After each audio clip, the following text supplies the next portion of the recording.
Thank you very much, Amarjit ji, for inviting us and doing this wonderful presentation um, throughout the I think conference.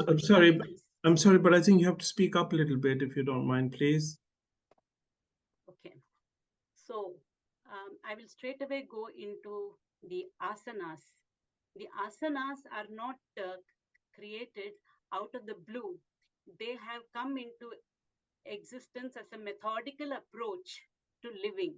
The asanas have a great potential to change the behavioral pattern of the practitioner, enabling the practitioner to proceed further and remain in the positive path. So, in yoga, you have standing poses, twisting poses, and a number of poses, backward, front, etc., etc. What do they do?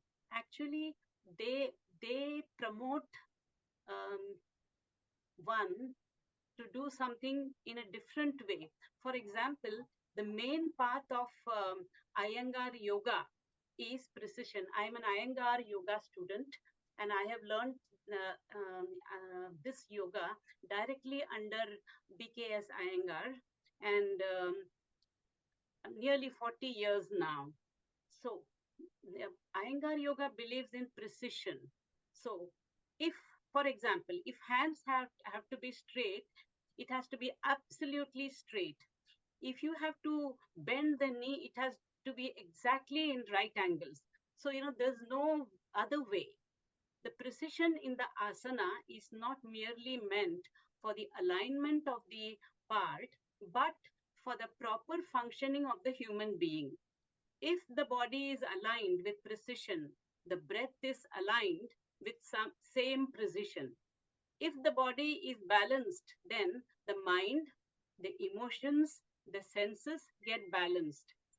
We have to study the connections of how these precise adjustments work on the entire human beings.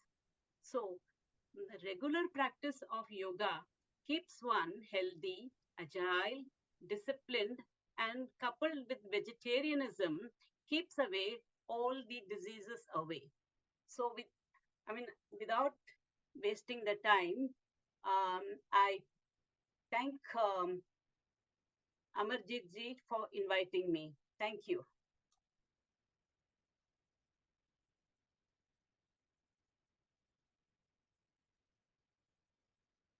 Thank you. Yes, thank you, Lakshmi ji. I was just taking a call from our next speaker who's sitting in the car. So thank you. So while Tripti ji and Lakshmi ji, you are both here on the screen with us. So it is my humble request, because you are leading to two very powerful organizations, on Hinduism, on Sanatan Dharma, in European Union and United Kingdom, and we would like you to work more with what we're doing in this all party parliamentary group, Indian Traditional Sciences, and the Ayurveda Center of Excellence, which recently has been registered for the purpose of research and dissemination of knowledge and all these activities. And we have a connection, but that's all we have. And I'm grateful that you give us the privilege to invite us to your programs. But we really, we are one family. If there was no Vedas, there would be no Sanatan Dharma. If there's no Sanatan Dharma, there's no Hinduism. And Vedas and yoga and Ayurveda are very part of formidable part of Sanatan Dharma. And so the onus is on you much more, because when you look at United Kingdom, you have at least one mandir in each town. And when you look at Europe, you have at least one mandir in a great city of. And so, all these people, I mean, so much donation money is coming in, and I'm sure that they use it for good purposes. But we're only asking for a little bit of money for education and to install something, not for this message, in our Vedas is not just for Hinduism, it's for the world.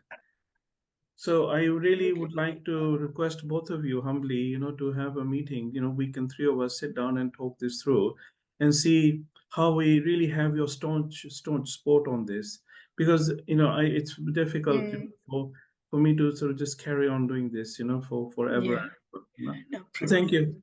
Thank you, Thank you. Lakshmi ji. Thank you. Thank Thank you. you, Lakshmi ji. Thank you, Tripti ji. Thank you so Thank much. you. Okay, right. So can we have Dr. Pawan Sharma ji with us here? Oh, right. Sorry. So this is Sumit Sharma. Um, he's an IT engineer, and he has a podcast, a very beautiful podcast, and he interviews people specifically related to values of Sanatan Dharma. So let's listen to him.